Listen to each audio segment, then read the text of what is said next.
할렐루야. 주님만 의지하며 주님 말씀 앞으로 나아갑니다.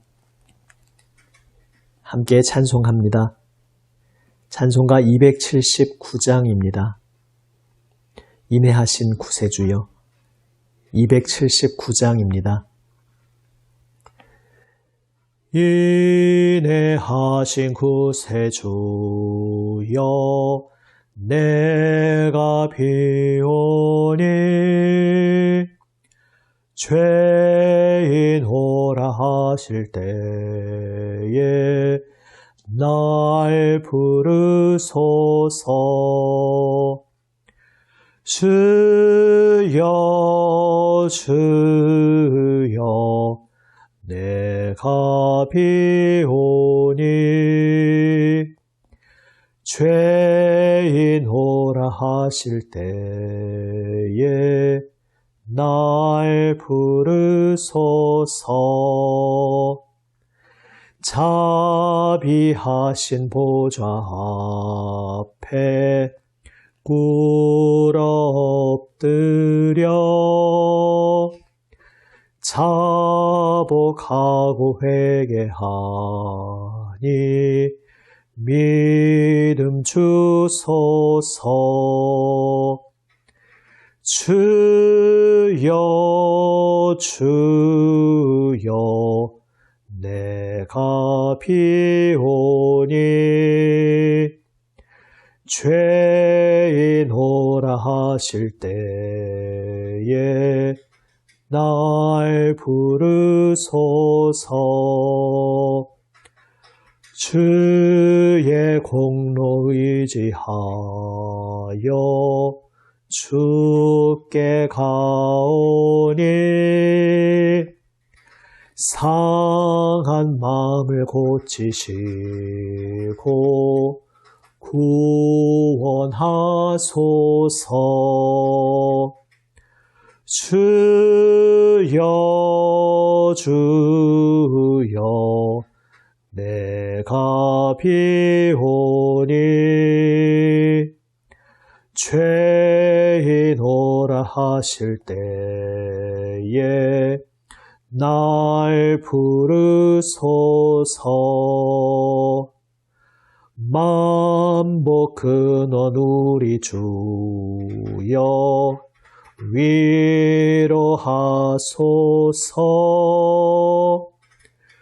우리 주와 같으시리 어디 있을까. 주여 주여 내가 비오니 죄인 오라 하실 때에 날 부르소서.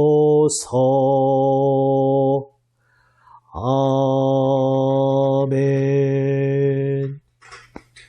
기도하시겠습니다.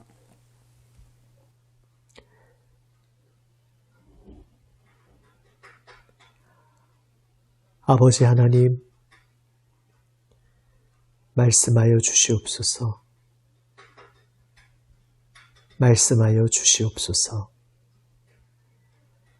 주님 말씀으로 저희의 마음을 새롭게 하여 주시옵소서. 우리 구주 예수님 이름으로 기도드립니다. 아멘. 하나님 말씀 예레미야 3장 1절에서 11절 말씀입니다. 구약 성경 1053면 예레미야 3장 1절에서 11절 말씀입니다. 세 번역으로 읽습니다. 세상 사람들은 말하기를 어떤 남자가 아내를 버릴 때에 그 여자가 남편에게서 떠나서 다른 남자의 아내가 되면 그 여자가 본 남편에게로 다시 되돌아갈 수 있느냐? 그렇게 되면 그 땅이 아주 더러워지지 않느냐 한다. 그런데 너는 수많은 남자들과 음행을 하고서도 나에게로 다시 돌아오려고 하느냐? 나 주의 말이다. 두 눈을 뜨고 저 벌거숭이 언덕들을 바라보아라. 내가 음행을 하여 더럽히지 않은 곳이 어디에 있느냐. 사막에 숨어서 사람을 기다리다가 물건을 터는 유목민처럼 너는 길거리마다 앉아서 남자들을 기다렸다. 너는 이렇게 내 음행과 악행으로 이 땅을 더럽혀 놓았다. 그러므로 이른 비가 오지 않고 늦은 비도 내리지 않는데 너는 창녀처럼 뻔뻔스러운 얼굴을 하고 부끄러워하지도 않았다. 지금 너는 나를 아버지라고 부르면서 오랜 친구라고 하면서 하나님은 끝없이 화를 내시는 분이 아니다. 언제까지나 진노하시는 분이 아니다 하면서 온갖 악행을 마음껏 저질렀다. 요시야 왕 때에 주님께서 또 나에게 말씀하셨다. 너는 저 배신한 이스라엘이 한 일을 보았느냐? 그가 높은 산마다 올라가서 음행을 하였고 또 푸른 나무가 있는 곳마다 그 밑에서 음행을 하였다. 그래도 나는 그가 이 모든 음행을 한 다음에 다시 나에게로 돌아오려니 하고 생각하였다. 그러나 그는 끝내 돌아오지 않았다. 신실하지 못한 그의 아우 유다까지도 언니의 변절을 보았다. 유다는 이스라엘이 나를 배신하고 음행을 하다가 바로 그것 때문에 나에게서 내쫓기는 것과 이혼장을 쥐고 내쫓기는 것을 보았다. 그러나 이 신실하지 못한 아우 유다가 두려운 줄도 모르고 오히려 자기도 가서 음행을 하였다. 그것을 내가 직접 보았다. 그는 음행하는 것을 가벼운 일로 여겨 그 땅을 더럽히고 심지어 돌과 나무를 음란하게 섬겼다. 이런 온갖 음행을 하면서도 배신한 자매 유다는 건성으로 나에게 돌아온 척만 하고 진심으로 돌아오지는 않았다. 나 주의 말이다. 주님께서 또 나에게 말씀하셨다. 비록 이스라엘이 나를 배신하였다고 하지만 신실하지 못한 유다보다는 낫다. 아멘.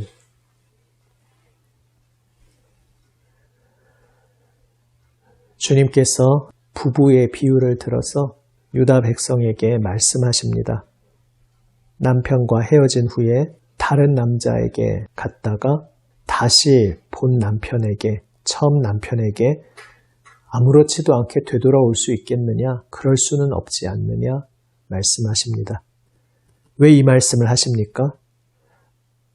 지금 유다 백성이 참 남편이신 하나님을 떠나서 잘못된 상대들과 수많은 음행을 저지르고서 아무 일도 없었다는 듯이 하나님 앞에 당연히 돌아올 수 있다는 듯이 그렇게 생각하는 것이 말이 되느냐? 이 말씀을 하시는 것입니다. 죄 지은 유다 백성이 하나님 앞에 회개하며 돌아오는 것을 싫어하신다는 말씀이 아닙니다. 그것을 탐탁치 않게 여기신다는 뜻이 아닙니다. 문제는 그들의 회개가 진실된 회개가 아니었다는 사실입니다. 10절 말씀처럼 건성으로 돌아온 척만 하고 진심으로 돌아오지는 않았다는 것입니다. 자비로우신 주님께서는 우리가 아무리 극악무도한 배역한 길로 갔다 할지라도 진심으로 회개하며 주님 앞에 돌아올 때에 무한하신 긍휼로 받아주시는 하나님이십니다. 그러나 지금 유다 백성은 죄에 대해서 통한이 여기지도 않고 하나님 앞에서 아파하거나 슬퍼하지도 않고 죄를 떠날 생각하지 않으면서 그저 아쉬우니까 무언가 필요하니까 하나님을 찾는 그러한 모습을 보이고 있습니다. 진실된 회개를 하지 않으면서 입으로만 그럴듯한 소리를 합니다. 5절 말씀처럼 하나님은 끝없이 화를 내시는 분이 아니다. 언제까지나 진노하시는 분이 아니다. 이런 말을 합니다. 이 말씀을 하나님이 하실 때는 이것이 참 맞는 말씀입니다. 그러나 지금 유다 백성이 죄를 떠날 생각하지 않으면서 진심으로 회개하여 하나님께 돌아오지 않으면서 돌아오는 척하면서 하나님은 언제든지 나를 받아주시지. 그래도 하나님이 설마 나를 버리시기야 하겠어? 이렇게 말하고 있다는 데에 문제가 있습니다. 4절 말씀에 나온 오랜 친구라는 것이 바로 그러한 단어입니다. 여기서 오랜 친구라고 번역한 단어, 개역 개정에서는 보호자라고 번역했습니다.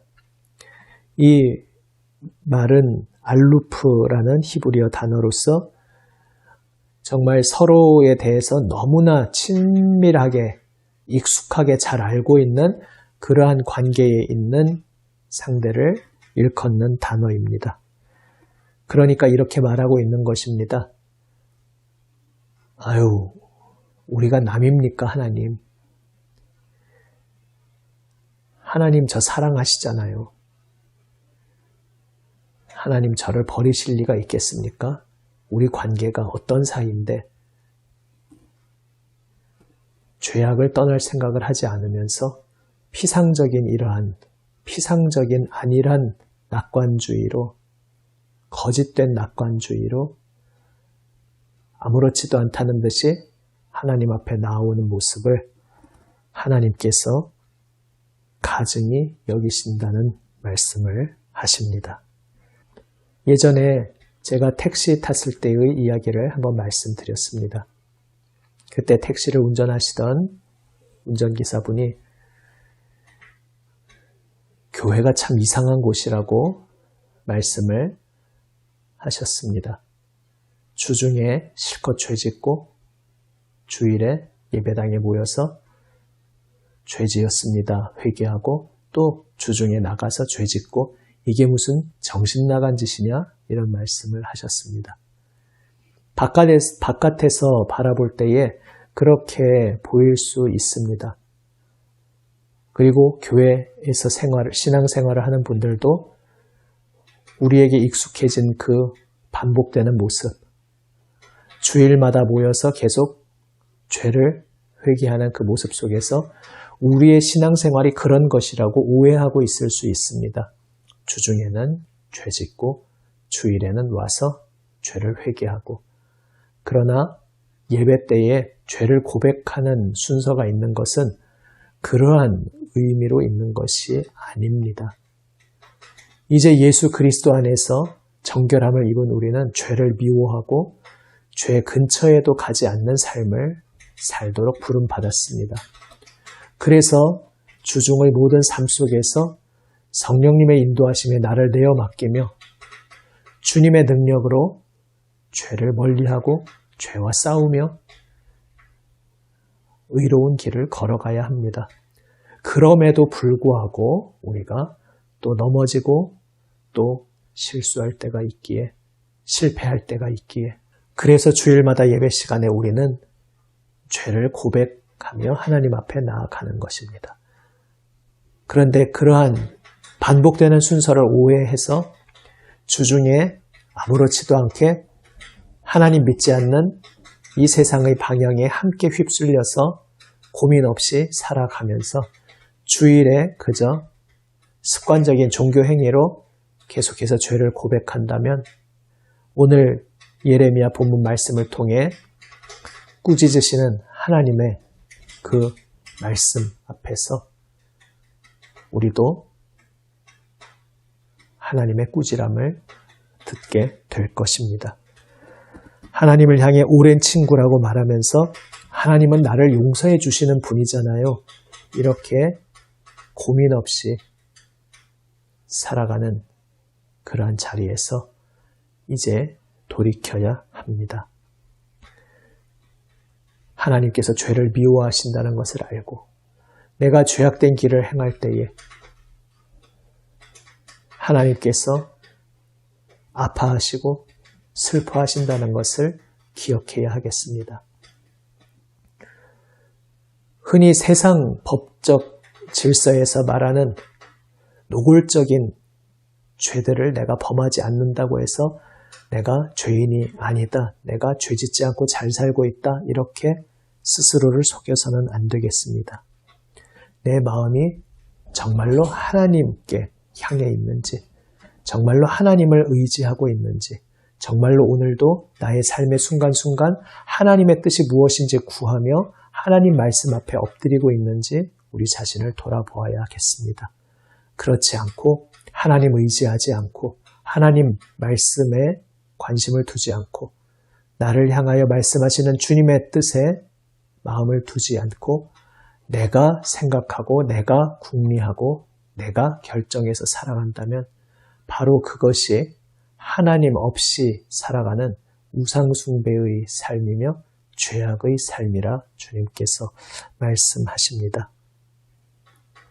그렇게 하나님께 의지하지 않는 그러한 발걸음 속에서 우리는 넘어지게 됩니다. 우리 스스로 오만과 착각에 빠져서는 안 되겠습니다. 우리는 말씀 앞에 겸손히 엎드리지 않으면 넘어질 수밖에 없는 존재입니다. 주님의 길을 따를 수 없는 존재입니다. 오직 겸손히 주님 앞에 엎드릴 때에 우리는 주님의 붙들어 주시는 손길 힘입어 주님을 따를 수 있습니다. 두렵고 떨림으로 주님 앞에 엎드리는 우리 모두가 되기 원합니다. 죄를 미워하시는 하나님 앞에 두렵고 떨림으로 오늘도 말씀 앞에 우리를 비추어 보며 하나님 미워하시는 모든 것들을 다 벗어버리고 주님께서 나의 주인이심을 고백하며 겸손히 주님만 의지하고 온 마음 다해 오직 주님만 사랑하는 우리 모두가 되기 원합니다. 오늘도 긍휼로 오래 참으시며 나를 바라보시는 주님 앞에 진실되게 정직하게 엎드리는 우리 모두가 되기 원합니다. 기도하시겠습니다. 아버지 하나님, 주님 앞에 엎드리게 하여 주시옵소서. 주님만을 바라보게 하여 주시옵소서. 두렵고 떨림으로 거룩하신 주님 빛 앞에 엎드리게 하여 주시옵소서. 주님, 저희를 붙들어 주시고 말씀으로 새롭게 하여 주시옵소서. 우리 구주 예수님 이름으로 기도드립니다. 아멘. 하늘에 계신 우리 아버지, 아버지의 이름을 거룩하게 하시며 아버지의 나라가 오게 하시며 아버지의 뜻이 하늘에서와 같이 땅에서도 이루어지게 하소서. 오늘 우리에게 일용할 양식을 주시고 우리가 우리에게 잘못한 사람을 용서하여 준 것 같이 우리 죄를 용서하여 주시고 우리를 시험에 빠지지 않게 하시고 악에서 구하소서. 나라와 권능과 영광이 영원히 아버지의 것입니다. 아멘.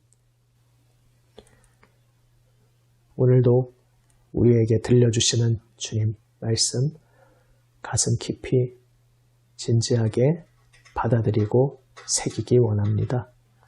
그 말씀에 전심으로 응답하며 기도로 나아갑니다. 예수님의 중보 자리로 부름받았으니 주님과 함께 교회를 위해 세상을 위해 계속 기도드립니다. 함께 기도하시겠습니다.